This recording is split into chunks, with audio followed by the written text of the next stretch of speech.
Alors nous sommes avec Jean-Marc Brionnet qui va nous expliquer en 2 mots ce qu'est cette journée sur le circuit d'Issoire, parce qu'en fait c'est une journée organisée par la mairie d'Issoire. Le maire Bertrand Barret est très impliqué avec ses adjoints Jean-Luc Bataille et Roland Monteil. Donc Jean-Marc, explique-nous, c'est toi qui as rassemblé toutes ces motos anciennes en marge de cette journée. En quoi elle consiste cette journée ? Mais en fait, c'était pour faire profiter à la population de notre passion commune, puisque moi, je ne suis que issoirien de naissance. Et donc, Roland, Montel, Bertrand Barreau m'ont demandé de réunir un plateau de motos anciennes.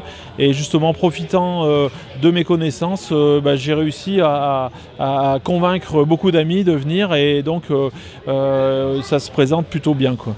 Voilà, parce qu'en fait, aujourd'hui, enfin tout le week-end, on verra des voitures modernes, des voitures un peu anciennes, on verra des motos modernes, plus ces motos anciennes que tu as rassemblées. C'est une journée globale consacrée au sport mécanique, à la mécanique. Voilà, c'est pour mettre en valeur les associations de la région qui sont dédiées au sport mécanique. Donc effectivement, motos modernes, sidecar de vitesse moderne, motos anciennes, mais également voitures, formules, les courses de côte. Il y a même un circuit terre avec des véhicules de rallye, etc., etc. Des buggy et tout ça, voilà, ouais.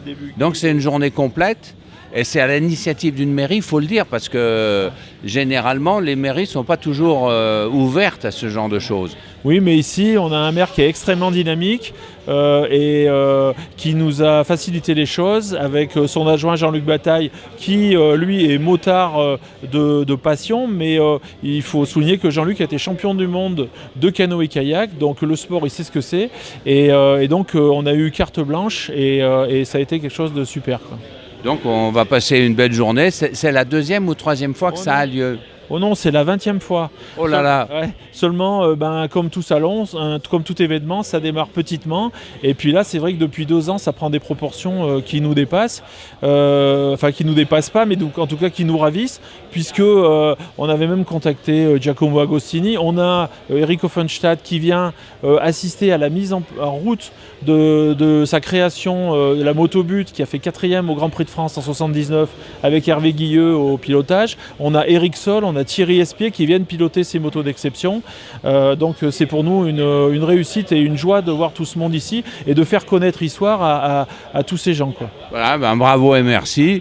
Au fil du reportage, les gens découvriront effectivement un petit mot de la Viratel qui est à côté de nous. C'est une machine qui te plaît beaucoup ? Ah oui, c'est une machine à laquelle je tiens beaucoup. En fait, on a axé la rencontre d'aujourd'hui sur les motos françaises de course et d'exception. La Viratel, elle émane de l'esprit de Marcel Viratel, qui était un avionneur, qui avait déposé pas mal de brevets en ce qui concernait l'aviation. Et donc cette moto fait l'objet d'une 20aine de brevets rien qu'à elle. Elle a un refroidissement liquide. Elle a surtout une boîte présélective. C'est la première boîte à vitesse présélective existante. Elle a une suspension arrière, avant. Et c'est surtout une moto dont il ne subsiste que 3 exemplaires et 2 moteurs bicylindres. Celle-ci, c'est une monocylindre. Donc elle a été restaurée entièrement. Et petit coup de cœur, le restaurateur est le célèbre Marc Defour du club du motocyclettiste et Marc nous a quittés il y a maintenant 5 ans et c'est son chant du cygne. Voilà, c'est un hommage à tous ces gens-là qui font revivre bien. Merci Jean-Marc. De rien, merci et à on est heureux d'en faire profiter tous les passionnés qui sont sur Bike 70 puisque c'est le site sur lequel nous œuvrons. Merci. Le site sur lequel il faut aller. Merci. Alors parmi les invités de marque de cette journée à Issoire, nous sommes avec Alain Michel qui a été champion du monde de sidecar, mais qui ne roulera pas avec un 3 roues. Il a amené une 450 Honda avec un cadre anglais très spécial et une 250 Yamaha. Mais là, il est en admiration devant une Peugeot et il va nous expliquer pourquoi. Alain, qu'est-ce qu'elle a de si spécial cette Peugeot ? Déjà, c'est une machine que je ne connaissais pas. Apparemment, d'après ce qu'on a discuté avec l'organisation, c'est une machine qui est de complète reconstruction. Et je suis stupéfait de voir qu'en 1914, on était capable de faire des 4 soupapes par cylindre, double arbre. Donc pour moi, ça ressemble vraiment aux origines de la 450 Honda. Donc je suis ébahi, franchement ébahi, sincèrement ébahi, de voir cette magnifique machine. Et qui plus est, c'est une Peugeot française. Exactement, donc ça ne gâche rien. Et je regardais le système de distribution sur la Honda 6 de Michael Wood beaucoup plus tard, et ils avaient fait pour ainsi dire la même chose. Donc il y a des bases qui avaient été sauvegardées par les Japonais pour faire leur 6 cylindres. Les Japonais, c'est l'histoire, en fait, on est devant l'histoire de la moto en général, et c'est ce qui te ravit, et c'est ce qui ravit tous les gens qui seront ici ce week-end. Ah oui, moi je suis vraiment stupéfait de voir cette technologie de culasse en fonte, 4 soupapes. J'ai l'impression que je suis dans un rêve.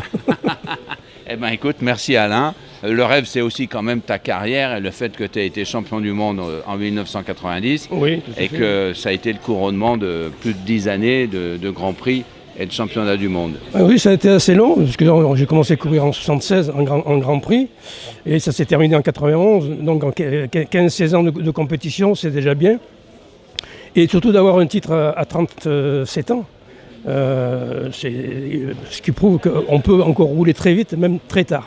Merci Alain de ce cours sur la gérontologie.